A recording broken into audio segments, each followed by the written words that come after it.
everyone. Today I am going to discuss how to write the program in Python. First, write a program to convert the temperature in Python. We have 3 steps here. First, we have to write the algorithm.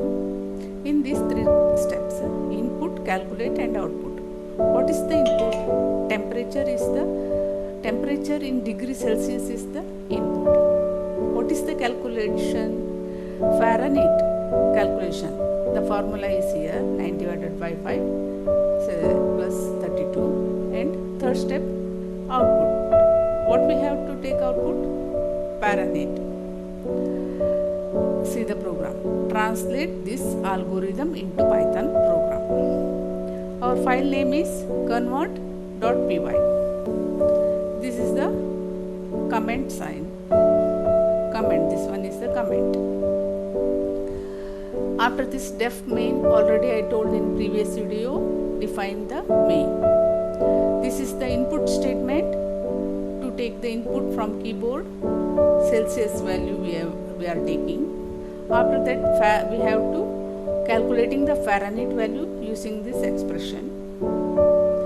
Next, what we are taken now, this Fahrenheit value we are printing on the screen by using the print command. The temperature is Fahrenheit, degrees Fahrenheit. After that, calling the main again, invoking the main. Next, what is the output? We have to see next output. Here I check 2 outputs. What is the Celsius temperature?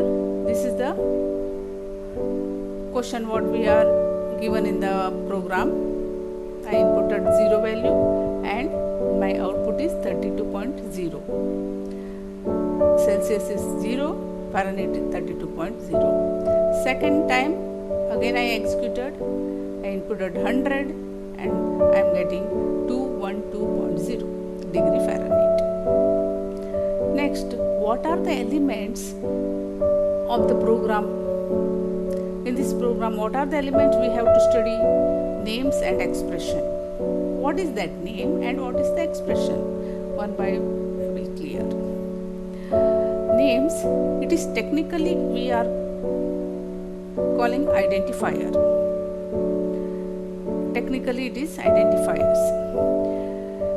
Here in this our program, convert is the name of the module and main is the name of the function within the module, and Celsius and Fahrenheit is the name of the variables. Celsius and Fahrenheit, name of the variable. Next, Python has some rules about how to identifiers are formed. First rule, every identifier must begin with a letter or underscore. Underscore means like this sign, which may be followed by any sequence of letters, digits or underscore. This implies that single identifier cannot contain any spaces. Second rule, identifier are case sensitive. So Celsius and Celsius, here this one is small letter and this one capital. Both are different. Good programmers always try to choose names that describe the thing being named. Some identifiers are part of Python itself. These are called reserved words and cannot be used as ordinary identifiers. What are they? Python reserved words are some I given here. Read it. We used here this one reserved word def. This is the reserved word. Okay. Print is the reserved word we used. Next. Second point, expression. What is that? Program manipulate data. All we know, program manipulate data. The set of code that produce or calculate new data values are called expression. See here the expression. In this, a literal is used to indicate the specific value. What is that literal? 9.0, 5.0, 32 are the literals.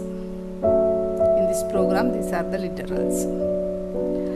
When the identifier appears in expression, this value is retrieved to provide a result for the expression. This is our identifier. This is used for retrieve the value. Means we are retrieving the calculated value here, initializing here. Next, the value of 9.0 divided by 5.0, this expression assigned to parent. This expression is assigned to parent. What we are getting from this now, this value is assigned to here. A variable must always be assigned a value before it is used. Next, spaces are irrelevant within the expression. No need to give the spaces. Usually it's good idea to place some spaces in expression to make them easier to read. Python's mathematical operators obey the same rules of precedence as in the BODMAS. But keep in mind that only the round parentheses are allowed in expression. Only round parentheses. Here, this parenthesis is closed here. And this parenthesis is closed here. This one expression and this is second. After that, this is the third. Together we are calculating. Okay, these are the steps to run the program. Okay, thank you very much.